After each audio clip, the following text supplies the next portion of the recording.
Hello everybody, welcome to the I Am IT Geek YouTube channel. My name is Shabazz Dar and I am the IT Geek. Welcome to what is episode 2 in the Microsoft Cloud and Veeam integration series. Just go quickly recap what we looked at on episode 1. Obviously episode 1 was a bit of an introduction episode, introducing the series and what we're going to be discussing in all the different episodes. So it was an introduction into Series 3, as I said, which is the Microsoft Cloud and Veeam integration series. I did an overview of the Veeam integration with Microsoft Cloud. I then did like a graphical overview of some of the services you might remember, where I went through each one, like went through the marketplace in Azure, went through Azure backup for Microsoft 3 and Microsoft 365 backup with Veeam. And then I went through some use cases for Veeam and Microsoft Cloud that you could utilize within your own business. So that's the episode 1 recap done. Let's just jump straight into what I'll be going through in this episode. So as I mentioned, this is episode 2, and this is the backup and recovery of Microsoft 365 with Veeam episode. So these are all the SaaS products within Microsoft 365 and how we can utilize Veeam to back those up. So I'll be doing a quick overview of the actual Veeam backup for Microsoft 365, discussing some features that are available to you. I'll then take a look into what the requirements are for this software around OS requirements, as well as some application requirements, proxy requirements, etc. Finally, I'll do a demo. So I've got a pre-configured server that I've got, and I've got already the console installed on there. The Veeam backup for Microsoft 365 is already installed on there. And what I'll do is I'll go through some of the requirements to have it installed, as well as setting up a backup job and doing a recovery of some resources from my Microsoft 365 tenant. So let's go straight into an overview of Veeam backup for Microsoft 365. So one of the things it does is it protects your Office 365 data from accidental deletion, so security threats, and retention policy gaps. You can retrieve Office 365, Exchange Online, SharePoint Online, OneDrive for Business, and Microsoft Teams data from your cloud-based instance of Office 365. You can back up daily, weekly, or as often as every 5 minutes, which I'll show in the demo later on. You can store backups in location of your choice, really, including your own premises, in a hyperscale public cloud, i.e. Microsoft Azure or AWS, but obviously this is a Microsoft cloud-based deployment that we're going to be doing. Or you can do it with, you can back up to a local service provider. You can quickly restore an individual Microsoft 365 items and files with industry-leading recovery flexibility. You can do quick search and granular recovery of individual objects, including your Microsoft Teams data residing in your protected copy of your Office 365 backup. Also, another cool tool is you can do direct restores of Microsoft 365 items directly back into, say, Exchange Online, or directly into SharePoint Online, or Teams, or OneDrive. Again, it just adds to the flexibility. There's a number of ways you can do that. So again, it's just adding to the flexibility of the Microsoft 365 Veeam backup tool. So you can meet legal and compliance requirements with efficient e-discovery of Microsoft 365 backup items. Compliance is very important, especially with your data, being able to access that, that backed up data quickly and efficiently. So without an easily accessible copy of your data, retrieving emails, especially for regulatory or compliance reasons, can be costly. It can be very time consuming and really a major disruption to any business. With Veeam backup from Microsoft 365, you can leverage the familiar advanced search capabilities and the flexible recovery, which I mentioned. You can export those options to perform e-discovery of your Microsoft 365 data just as easily as you would with the traditional on-premises data backup. So this is like an overview of some of the items you can get in the Veeam backup for Microsoft 365 product. So let's have a quick look at some of the features that are available. One huge, for me, a huge feature is that you've got multiple deployment options. So you have on-premises deployment, where you essentially host your Veeam for Microsoft 365 server and your repositories within your on-premises infrastructure, and you back up your Microsoft 365 data and resources to on-premises.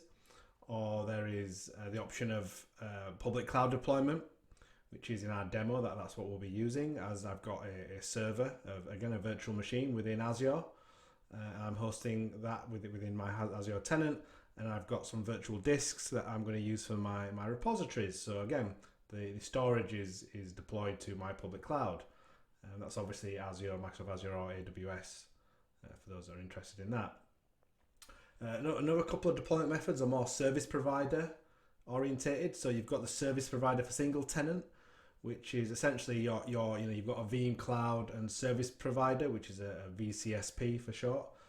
They may offer the option to access a dedicated VVO infrastructure that's exclusive to their single tenant. So in this configuration, the single tenant allows the service provider to access backup and restore content on the customer's behalf. And also in this configuration, the customer typically uses the service provider infrastructure to protect their Office 365 data and the assigned storage repositories they have from the service provider for their own data. So the other service provider offering is like a multi-tenanted one. So in this scenario, the VCSPs can host and integrate the VBO server deployments with existing Veeam Cloud Connect infrastructure. And the VSP can use a single VBO deployment in multi-tenant mode. In this mode, all backup data or repositories, they're all separated, and the customers can use the Veeam Cloud Connect gateways to securely access and recover that content. And in one of my later episodes, I will be going into Veeam Cloud Connect, so we can have a look at that then. And some of the other features, you can obviously back up Exchange Online. You can back up SharePoint Online, and you can obviously back up OneDrive and back up Teams as well. So these are all kind of the main features of the Veeam for Microsoft 365 offering. So let's move on to some of the requirements. And again, these are all dependent on what sort of deployment you have.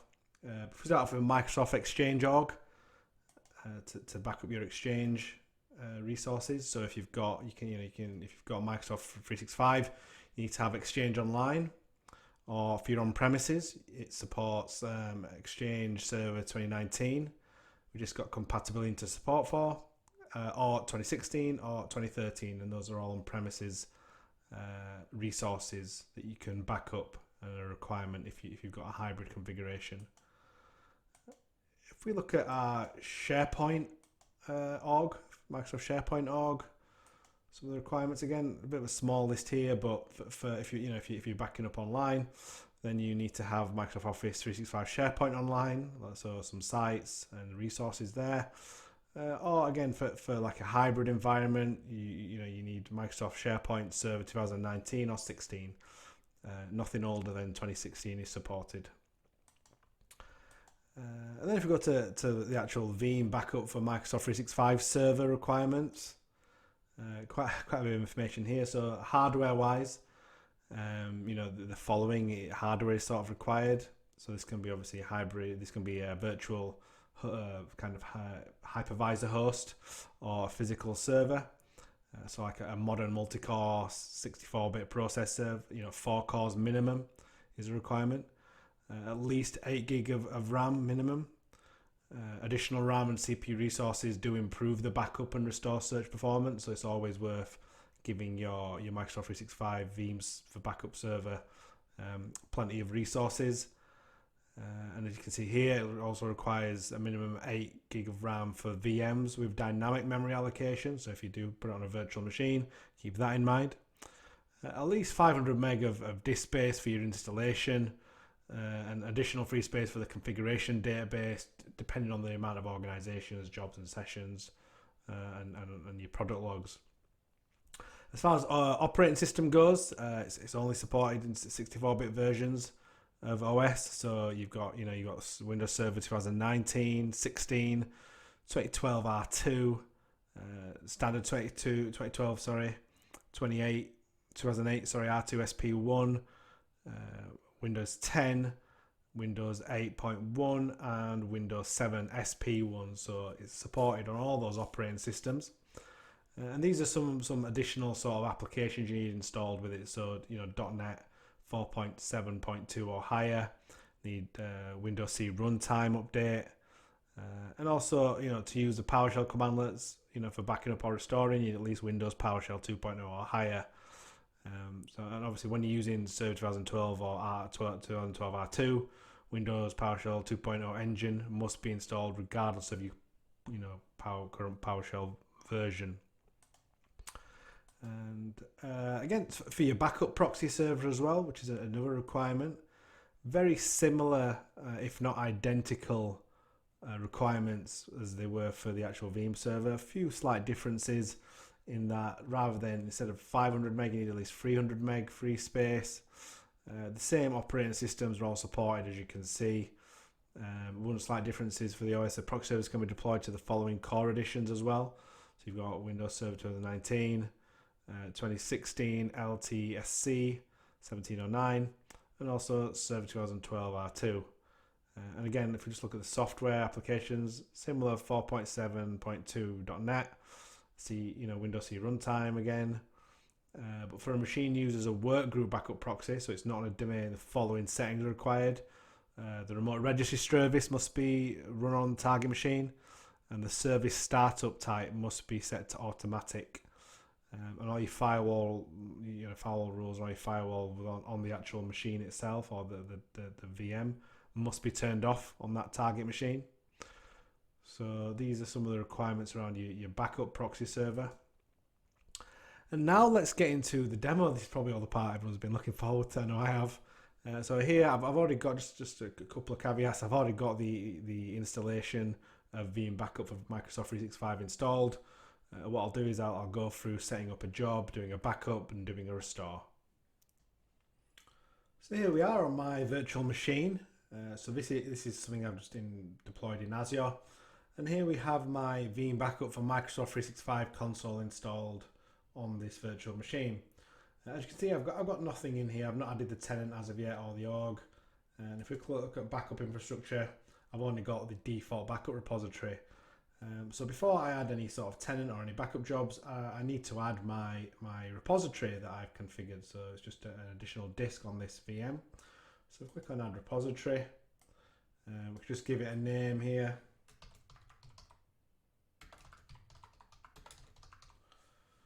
So this is similar to how you'd add a backup repository on any other sort of Veeam console, like Veeam Backup and Replication. And here we want to just browse to the disk. So this is my E drive. Just make sure it's got free space. Yep, excellent. Now here is quite an interesting feature that you can actually add object storage in a public cloud to offload your backups essentially. So if I'm not going to do it in this example, but I will show you what the options are. If we click on add, let's call it test for argument's sake. And here you can see the object storage types. We've got S3, which is AWS, or S3 compatible.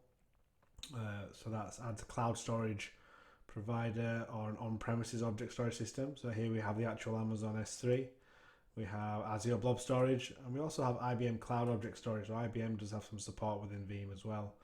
And essentially, you can offset your backups into public cloud object storage, and that's more kind of for the use cases where you have more colder data. So your older archived backups that you want to offset into cheaper storage. And if you see my interview that I've done on my podcast, which is going to be out next week with my guest, which I'm not giving away the name quite yet, but we do go into object storage quite a bit in that conversation. So some really interesting information in the podcast, so be sure to catch that.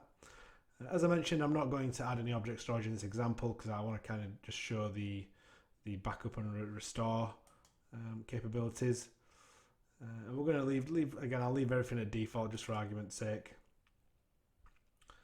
And that's my Veeam backup repo is now added. So I've got my backup repository. If we go back to organizations, I'm now going to add in my Microsoft 365 tenant.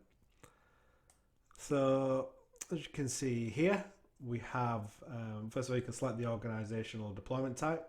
Now, just how so happens that I want Microsoft Office 365, but I'm just going to click on it, show you what options we have. We're hybrid or on-premises or Microsoft Office 365. So in my use case, it's Office 365 only. I don't have any Exchange on-premises with any sort of Exchange hybrid installation, and I don't have any on-premises without any Office Exchange Online implementation. So it's only cloud only. So I'm going to leave it on Microsoft Office 365. And these are the services. So Exchange Online, SharePoint Online, and OneDrive is under one option. And obviously we can see Microsoft Teams there. So I'm going to leave them all ticked. Click on next. So again, some connection settings here. If we look at region, again, I want to leave it on default, but just to give you an idea of what options you have Germany, China, US government GCC high, which is experimental, and US government DoD. I'm assuming that stands for Department of Defense, potentially. I don't know. Don't quote me on that. Well, that's experimental as well. So we want to leave it on default because that's the option that we need. Now here we have two authentication methods. Now for speed, I'm going to actually click on basic authentication. However, I would recommend you use modern authentication because Microsoft 365 is moving more towards modern authentication, and it's decommissioning and removing a lot of its basic authentication apps. For the purpose of this video, just to show you the sort of backup and restore feature, I'm just going to go through basic authentication, but I will just quickly follow through a couple of steps here. So for modern authentication, it's simply an Azure AD application with the certificate-based authentication, or you can actually do the secret-based. So if you look here, allow for using legacy authentication protocols.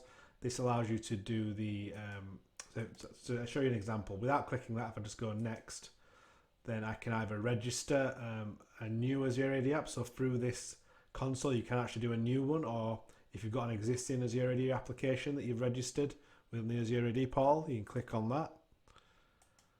As you can see here, you need to have the application certificate. However, if I go back a couple of steps and I click on allow for using legacy authentication protocols, you'll notice it allows me to use the app password. Sorry, that's that'll be the username of my global admin account, and the application secret. So this is the secret you can set up when you register a Azure AD application. There are some prerequisites for this. You do need to configure some permissions within Exchange Online, SharePoint Online, and the actual registered application within Azure. But you can look at there's some Veeam documentation which can walk you through that and gives you information on what the prerequisites are. So as I said, for the purpose of this video, I am just going to do basic authentication for speed. So I'll just put in my global admin.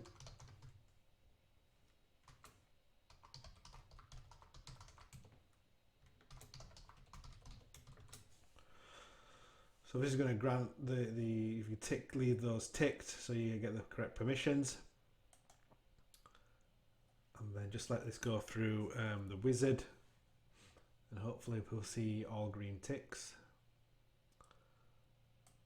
Let's go all the way down. Yep, so that's all finished. We've got we've passed all the parameters. It's all verified. So click on finish, and there now we can see the imitgeek.onmicrosoft.com tenant or organization has been added. So what we'll do now, we'll get a backup setup of my different services, and then we'll look to do some restores. So here we want to add a backup job. So if I click on backup at the top there, and here we want to just give it a quick name. So I'm just going to go backup job 1, just and we can put in a description there as well, just for argument's sake, if we wanted to. Click on next, and here's where we can essentially select the objects that we want to back up. So I've got the option of it's backing up the entire organization. However, just to show some of the examples of what we can add, I'm going to back up the following objects. So here we can add users, groups, sites within SharePoint, teams, or organization. Just if I click on users, so that's loading, it brings up all the users that you can back up. If I go to add groups, these are all the Azure AD groups that I've got set up, so I could back those up. Within sites, again, the SharePoint sites I can back up, so I could back up any of these. And then within teams, I can back up so I've only got one team, but I can back up my different teams and my channels. Finally, I can add another additional organization. So I've only got one organization in here, but I could, if I had different ones all added here, I could back those up. So what I'll do is I'll back up users, and I will back up my own account. So all the resources associated with me will get backed up. And if I just click on here, click on edit, this explains exactly what will be backed up. So all the mail and Exchange Online, any archive, OneDrive or site information, any SharePoint information. So click OK there. So we'll leave that all ticked and move to next. So again, what I can do here, I can add any exemptions to the backup that I want to implement. So for example, if you're backing up if you're backing up a site, you can add exemptions to certain users you might not want to back up. As far as an organization, or if you're backing up sites, there might be certain aspects of the sites you want to exempt. So here you can add exclusions. And here's where we pick the backup repository. So I want to do my Veeam backup repo that I added earlier.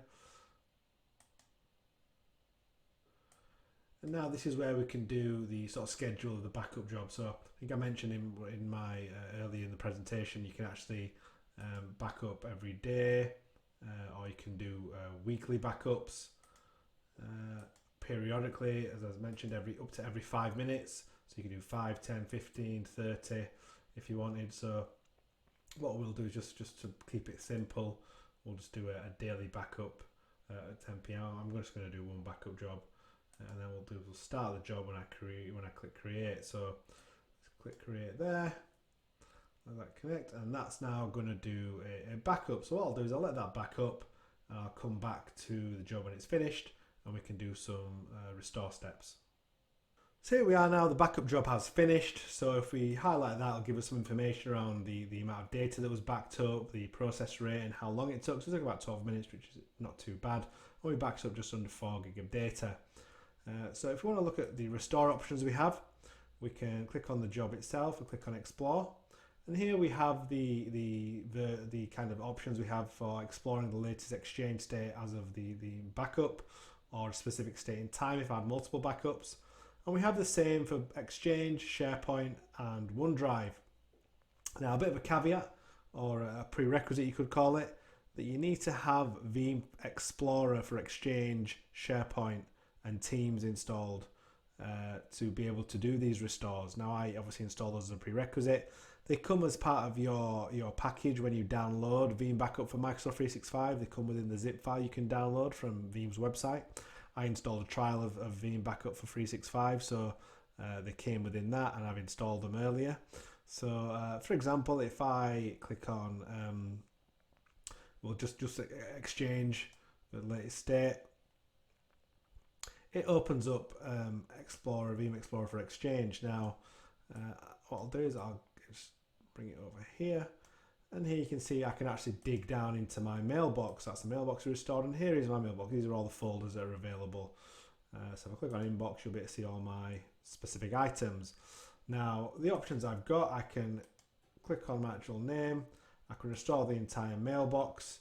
Now if I click on, I can either restore it back to my actual Exchange Online, or if I click on restore to, I've actually got the option where I can select an on-premises Exchange server if I want to have that option. I can also export it to a PST. Now again, another sort of caveat or prerequisite, you have to have Exchange 2010 installed to be able to export to PST. So if I, for example, just click on this, here you see that error, or warning should I say, that you need 64-bit version of Microsoft Outlook 2010 or later. So it's not installed, it's telling me. So just a prerequisite and a warning, if you do want to use the PST restore function, make sure you've got a version of Outlook essentially that's older than 2010 installed. So if I just go to my inbox, again, right click on it as well, it'll give me restore options. Same with these files here. Now I've got more restore capabilities and functionality if I go to the actual specific item email. So I've got I can restore it back to my mailbox, or to an on-premises exchange, or to a PST if I had Outlook installed, or I can actually save it to my desktop, or save an MSG file, or email it to myself, or email it to someone else. So these are, again, a lot more options. You can even compare item properties. So there's a lot of functionality of being able to restore your objects, your email objects, items, or your actual folders, or your entire mailbox. So I'm not going to restore anything for now. I'm trying to look at some of the other settings available. So you can click again. You can there's some more options in the toolbar at the top. You can do the same thing: save or send messages, compare with production, and that lets you go through a wizard, which allows you to compare your backup to what's in live in production. And you've got an advanced search there. So we mentioned on the presentation earlier about the e-discovery. So I could put in some conditions and field and categories here and do just a really in-depth search, essentially. So just let's go back to home.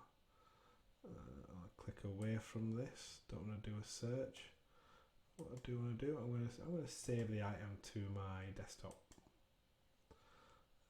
just to show you that it can do it. Excellent. And then I'm going to close that. I'm just going to minimize my Veeam, and we should see it. There we go. So that's my actual message that I saved.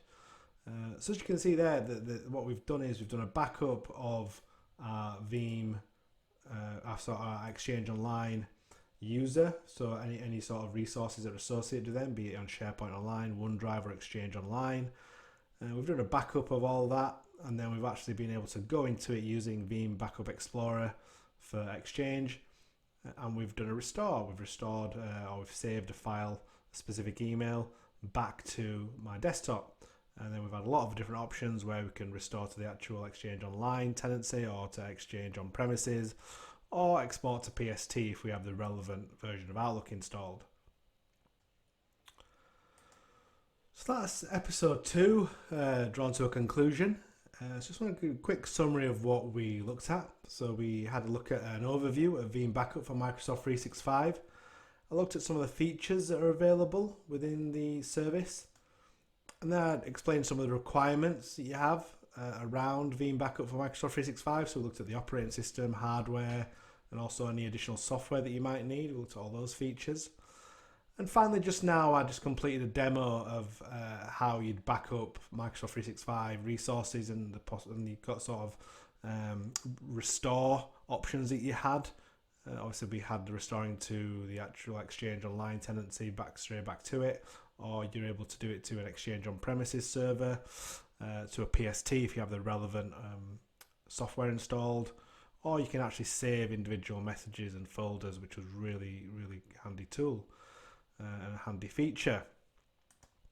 So that's today's video complete. Thank you for watching. If you do have any questions, as usual, just obviously leave me a comment. Is there anything more that you want to see from Veeam for Microsoft 365? Please let me know in the comments, or you can hit me up on my Twitter. I'll do my best to do some more videos around that if that's what you want to see. As I mentioned in episode 1, I do have a special podcast that I've recorded with a very special guest around Veeam. I'm not going to quite do a reveal yet, but I will do one in the upcoming weeks. So I think it's going to be next week. So before episode 3, where I'll have I'll publish the interview. So it's a great, really good podcast, really interesting, and so insightful. So it's something to look forward to. Like I said, any questions, please hit me up. But until next time, thank you and goodbye.